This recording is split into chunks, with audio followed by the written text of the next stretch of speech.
It was now over, and everybody other than the witnesses knew that they were enjoying their childhood nonsense better when they were away from their mother and her dearest associates. They told me all about Mom demanding to tell her if they had this or that other food she did not want them to have, punishing them by not giving them any food. I did not know of how much they were telling me was absolutely correct. However, I knew for certain that if they did not eat the food she prepared for them, she would put it aside, even for several days, and before they could have freshly prepared food, they were forced to eat the previous meal first. This went on almost on a daily basis, when they were living with their mother, and I was not around. When I was around and such treatment occurred, I would oppose her decision. I preferred to give them fresh food, while encouraging them to try the other one, just to please their mother. But in return she would resort to punishing me with her harshest critique. She took my attitude as not being respectful. In short, she treated me like an errant toddler. When Magda supposedly went to Hobart, I wondered whether she was going to stay with her beloved brother Siegfried, perhaps sharing the same spoonful of sesame seeds and honey for breakfast. However, this time it was doubtful, but her choosing just to spy on me in case I became unfaithful was the reality. Here I am repeating myself. That wretched moment is etched in my memory when she took poor Claude with her, clinging unto him as if he was her puppy on a leash. When her allegedly faithful brothers complained about me bringing a strange woman home, while I was intending to draw a portrait of Andrea after breakfast, Magda stormed in with a well-dressed man, who was certainly a witness. Unfortunately, these memories kept repeating for a while, just like undigested food, rising up through the esophagus and creating a very acidic taste in one's throat. Why she initially spied on me, as I theorize, was due to being advised by her supposedly faithful brothers to be careful that I would not abduct her precious possessions, namely her children, and disappear. In actuality, she did what she wrongfully expected of me. It was fascinating to see how that faithful brother Magda stormed in with completely ignored me as if I did not exist. I recall how Annette shouted, "Even if you hit me, I will still not come with you. I will not," while Birgit kept screaming. Magda's once-upon-a-time sweethearts, who always chose her, were now yelling at her. Sadly, this sudden shock they experienced probably made them do the unthinkable. From that moment, not seeing Magda and Claude for many months was not helpful, yet I was happy to sacrifice my valuable time to look after the needs of my daughters. I was their father and became their mother for a very long time.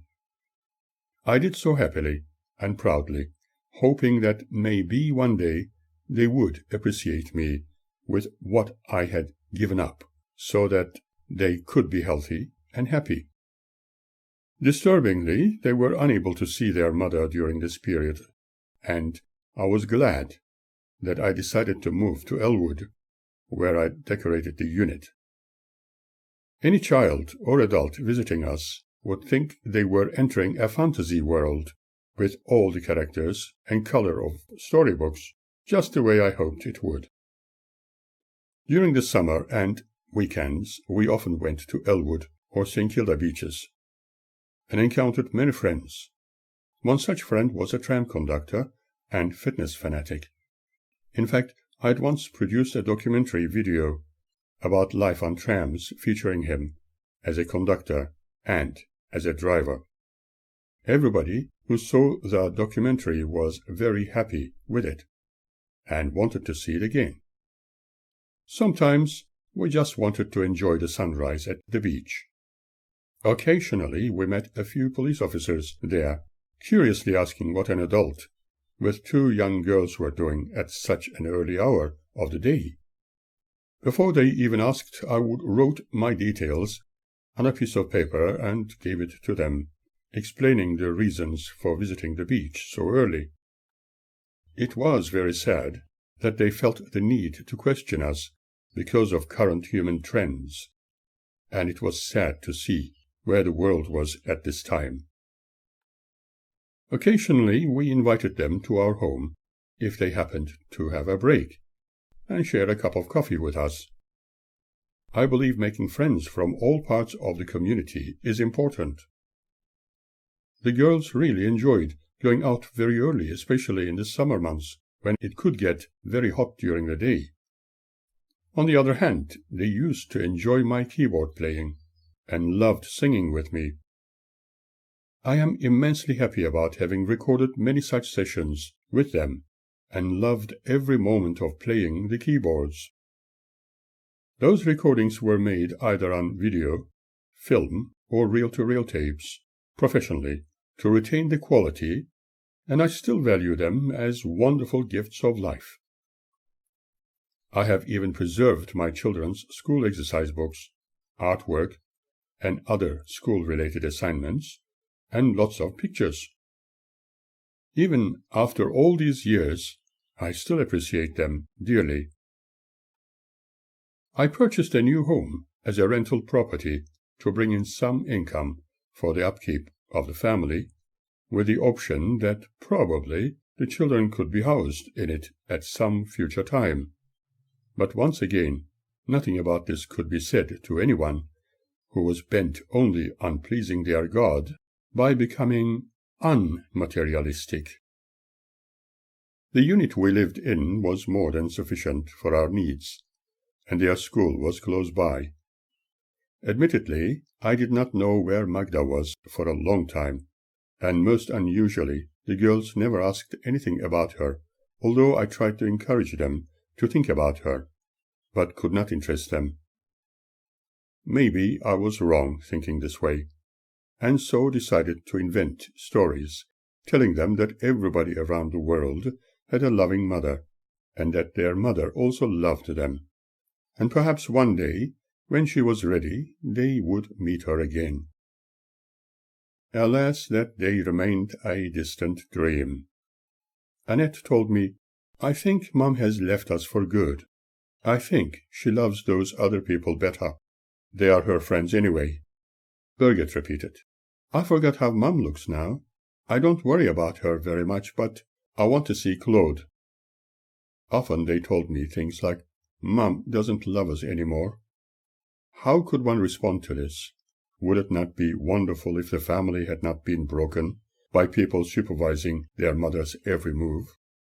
My task to keep them healthy and happy was of utmost importance, because they had been hurt enough, due to the ungodly attitudes of supposedly God-loving witnesses. In short, I regretted ever having been associated with them. Whenever I heard such words from my children, knowing they were words I did not want to hear, I tried everything possible not to show them my sadness, trying to hide my emotions. My emotions were considered non-existent by their mother, under the directive and extreme training she was subjected to. I really felt like human wreckage in an abandoned cave.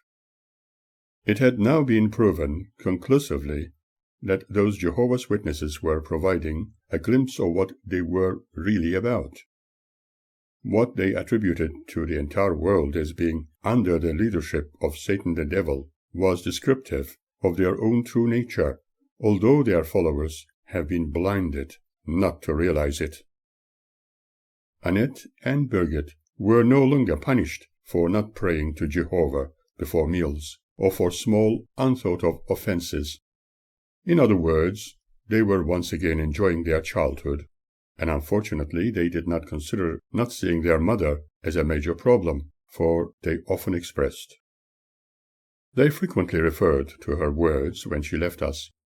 "You are from his seed, and all of you are evil. Stay with the evil man." From time to time they would say that their mother had left them like a heap of junk. Unable to forget the times when their mother punished them, they became very sensitive about the issue.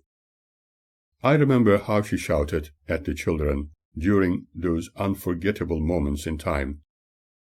"Stay with him and rot in hell." Another characteristic of the witnesses was shifting the blame on those they hated. I wondered what Magda was going to come up with in regard to my sins. For after all, somebody had to be blamed for all the ugly times we had, and that could not be those who shun and destroy people's lives because they were serving their God. Ponder on who, in reality, this God could be. What I am about to say is not bragging, for I do not say things like this easily, since I choose to do the right things and am never conceited about it. If there was not enough food for all of us, I chose not to eat, and only cook for my children. When they felt unwell, I chose to stay up all night to look after them. I did so out of my love for them, although I wondered if they would ever remember it later. As I said before, their well-being was of prime importance to me. They were close friends with some of the children in the neighborhood, and many of them were from school. It was an international community within the neighborhood. Some of them were of Jewish origin, occasionally visiting the girls at our place, and were highly excited about noticing the feature wall I had painted in our lounge room, indicating a few Hebrew words incorporated in the design. They asked if they could come back more often, and their mother was looking for ways to occupy them with nicer things so that they would not seek unnecessary endeavors as the young generally did, going to places where they could get hurt. We planned to have a Sunday morning fun time at our place with other children from the neighborhood, and it was surprising to see how willing the parents were to help their children have some harmless fun. I decided to utilize my hobby in electronics and put the equipment I had previously built to good use by broadcasting their program on FM band. Our Sunday mornings were reserved for singing, dance, sharing jokes, reading poems, and telling stories. Receiving phone calls and greeting cards from local people about how much they enjoyed the programs was delightful.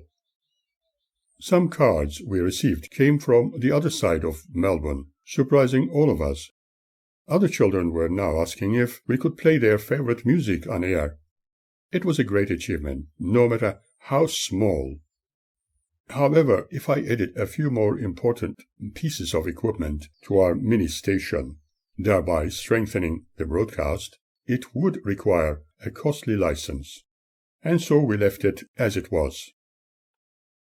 "Baby, hang your hair down," or "Sunday morning," almost became the theme songs as the girls formed their own choir and practiced before broadcasting. I recorded some of their programs on professional reel-to-reel tapes. They responded to their listeners' requests incredibly professionally. I have preserved those memorable recordings, which I value a lot, and every time I listen to them, some beautiful memories come alive, helping me to relive those moments. More importantly, they were enjoying their childhood, and I hoped they would fondly remember those fun times. If it encouraged them to overcome their inhibitions and helped them with their public performances, radio, theater, or whatever else confidently, I would be very happy, for I always want to see a happier world where no strife exists. I do not think an evil man would wish something like this, as the witnesses expect of all others who do not adhere to their truth. I was happy that my wonderful children chose to stay with me, and so grateful for their presence with all the fun times we shared, along with their childhood nonsense. Some memories constantly creep in, as they are remembered with additional details. For example, shortly before Magda left, I had begun spending much of my time outside due to being forced to feel a complete stranger, unwelcome at home by her and the children under her spell. Maybe I should have spent time with other women, just for companionship. When Magda completely kicked me out, I felt a desperate need to talk to real humans, and, as I said before, enjoyed visiting Andrea, where others shared the house and often had parties. It was almost like an open house. However, she preferred to spend time talking to me.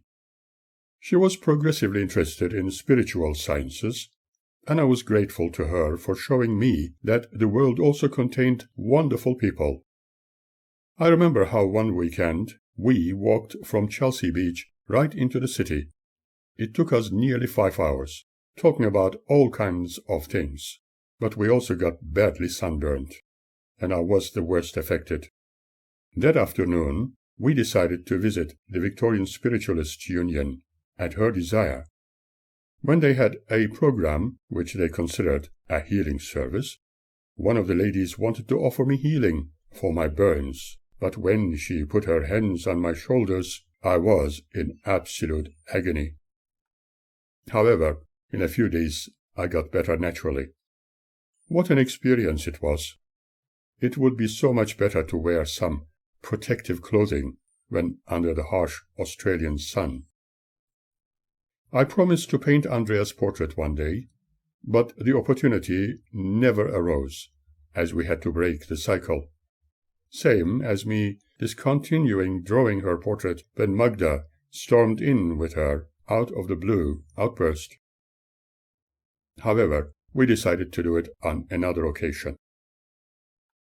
At first, I did not desire to start a serious relationship with anybody, whether it was platonic or sexual.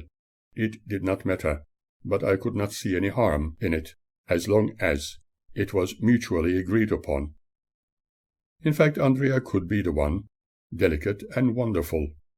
I imagined that somebody amongst Magda's associates, seeing me with Andrea, would complain about it to her, and all hell would break loose. I was fearful when I met Andrea that it would give Magda the excuse to break away completely from me, for she, as with all other witnesses, considered me as an evildoer, because of being disfellowshipped and shunned. The truth of the matter was that I lived only in fear when with her. Let me tell you a little more of my not so fondly remembered memories. Before the final collapse, I knew I was no longer welcome at home, and whenever I was there, it was like entering a giant freezer. Magda was exhibiting signs of extreme jealousy, therefore total insecurity, even long before. Since my presence was causing her so much stress, to create an excuse for her to separate from me would be the right choice, but this decision on my part might have been very naive when pondering the possible consequences. For well over a year we did not live like a married couple, rather like total strangers, not sharing the same bed, not eating together, and even the children treated me as if I did not exist, obviously out of fear that if they smiled at me, they would be severely punished. It is very difficult not to recall the times of distrust and emptiness. Magda used to promise the children that she was never going to forget the wrongs they had done, and days later, in a more suitable time, she kept her promise to punish them, constantly telling them that it was because of her endless love. I believe love is forgiving, and this is also supposedly one of Jehovah's Witness teachings. I knew the children were going to be badly affected. Memories of her so-called holidaying, instead staying with one of her dear brothers to collectively spy on me and erroneously accuse me with what they had suspected according to their limited wisdom, I hope that I did not disappoint them. The outcome of this venture, when the girls chose to stay with me, was an excellent one. Living in Elwood, one of the lovely suburbs of Melbourne, near St. Kilda, Annette and Birgit could not be happier, making many friends. However, during our early days, one Friday night I needed urgent hospital treatment, and it worried me badly when I was delayed getting home to cook for my beloved children. But when I finally arrived, I discovered that my worries had been unnecessary, as they had already eaten.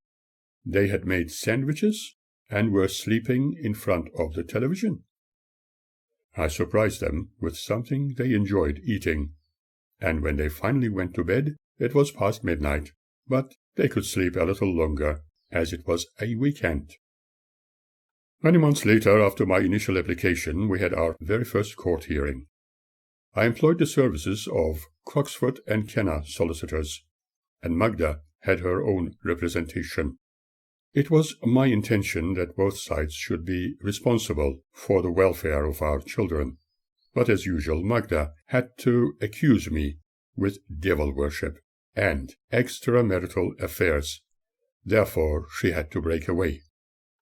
She complained that being a man, I could no way in the world look after my children, but who had been looking after them after she left. She further exclaimed that being a God-fearing Jehovah's Witness, she would make a better parent.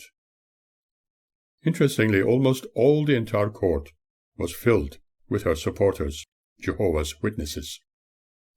The hearing was deferred to another time for a social worker's report to be furnished.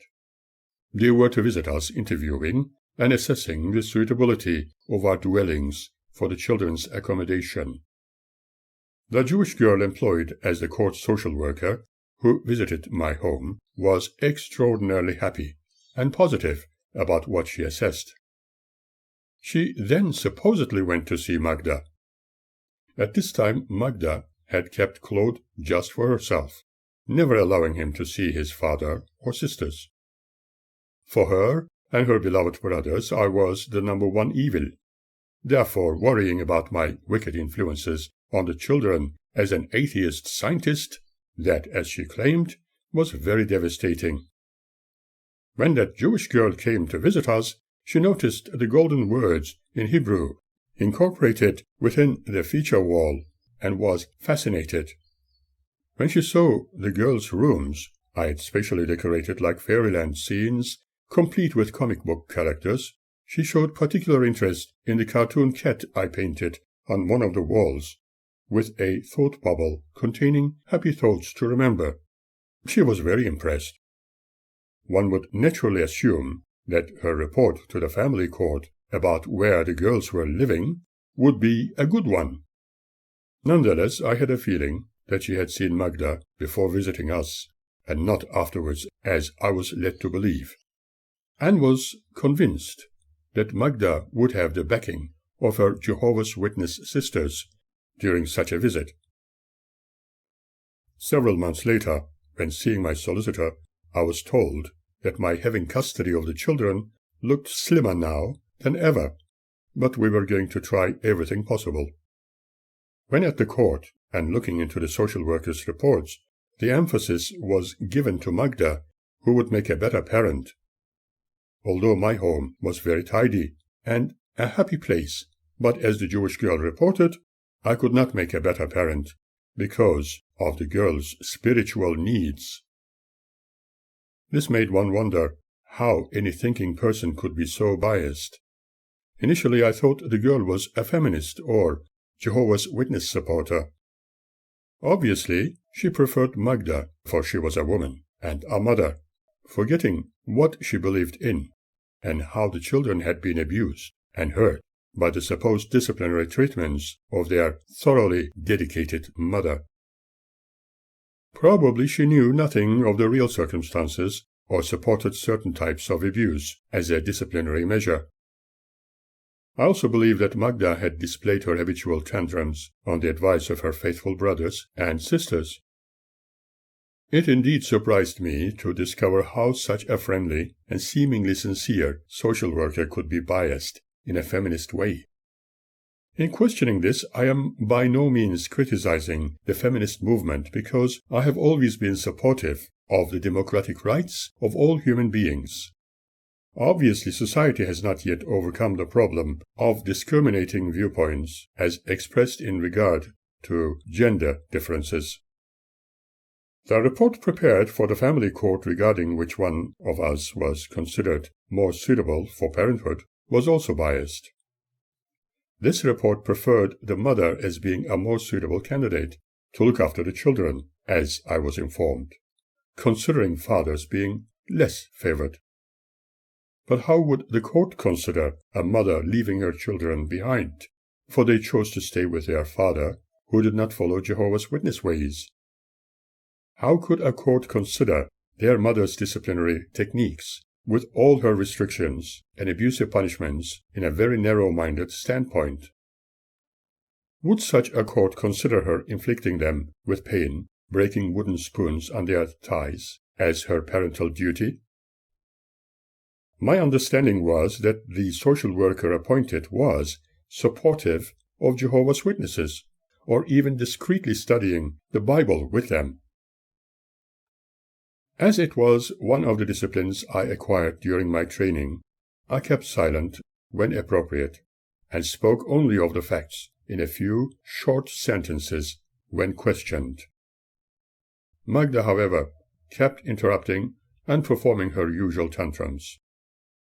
Frankly, when the time came, and after lengthy cross-examination and further consideration of the facts, taking into account that Claude had been kept away, the mother never making any attempt to see her daughters after leaving her family in haste, all three children's custody was to be granted to me, and their mother would have regular access to the children. I was surprised but happy with the decision. However, I did not want them to grow up without their mother, and it would be wonderful for them to spend some quality time with her. Yet I could not get over the problem they might face by being subjected to Jehovah's Witness indoctrination and her severe disciplinary tendencies. I was concerned that it could lead to problems in the future. The judge spoke of the benefits and why he had made his decision this way, pointing to the fact that by granting custody of the children to their father was going to be more beneficial for their physical and mental health. When Magda and her Jehovah's Witness brothers heard that, she raised her voice, throwing more tantrums and shouting, "No, no, it can't be, it can't be. He is the evil one. He does not believe in God. He is the unfaithful man. I can't be apart from my children, and I am the only parent who can teach them the truth. I am the one who can teach them the wisdom of God." While Magda's accented voice echoed in the court, the Jehovah's Witnesses looked in her direction, anxiously hoping she would speak to the court as she had been coached by them. She certainly tried her best with her theatrics, but performed it badly as she threw herself on the floor. Noticing the real motive behind her acting, the judge asked for a glass of cold water to be offered to her. During that short live play, the cult members spoke as in one choir, obviously prepared for the occasion to assist their beloved sister. "He is a wicked man. He is an evildoer. He is not on the righteous path." One could readily understand what was meant by the righteous path. The judge adjourned the hearing until after lunch. When the court reconvened, he announced that the sole custody of the girls was to be granted to their father, and the mother was to have custody of the boy. There was to be a short trial period, and if the court's decision could not be followed, a new decision would be handed down. Both parties were expected to respect this decision, allowing reasonable periods of access at weekends and holidays. My solicitor was ecstatic about this outcome, asking me if I was happy. I was, but at the same time very sad that the family was broken based on assumptions of cultist thought. As we were leaving the family court precinct in the city, Magda, walking closer to where I was standing with my solicitor, pretending not to see me while talking in her excitable manner to her friends, said, "I have great faith in Jehovah. I know one day he will give them back to me." I felt very strongly that her faithful brothers and sisters were encouraging her that during the excess period with her daughters on a weekly basis, it would give her a chance to indoctrinate them according to the principles they promoted. She would strictly advise them not to believe in anything I said. She obviously did not realize that as an intelligent individual, their father was quite capable of discovering things without worrying them in any way. Then again, she never took me seriously, often treating me like a small child, ignoring my educational and cultural background. The only thing she thought I was interested in was electronics, and that I had evil literature, like those textbooks from a number of pioneering psychologists, including Carl Jung and Freud, as well as those relating to human anatomy and the treatment of illnesses. She incessantly felt the need to teach the children about the dangers of associating with evildoers, including me. When talking to others, I preferred to speak of beautiful things about her, but in return she always painted me black. That probably made her feel proud and happy, for she allegedly suffered in the Lord, just to please her brothers, and by preparing the children to hate me with multiple scenarios. She hoped she could convince them to do just that, so that she could triumph in the Lord, as she believed, or better still, was being led to believe. No, my friend, I shall never hate her, because I believe in true love. I believe in true compassion and true forgiveness, and that is because I do not follow any man-made myths and belief systems, following cultist dictums, although Birgit and her offspring describe me as full of hatred without knowing anything, or having deliberately forgotten everything about me, after all that indoctrination since her abduction a long time ago. If you are familiar with the wisdom of Robert G. Ingersoll, you will probably agree with what he expresses here. Happiness is the only good. The time to be happy is now. The place to be happy is here. The way to be happy is to make others so.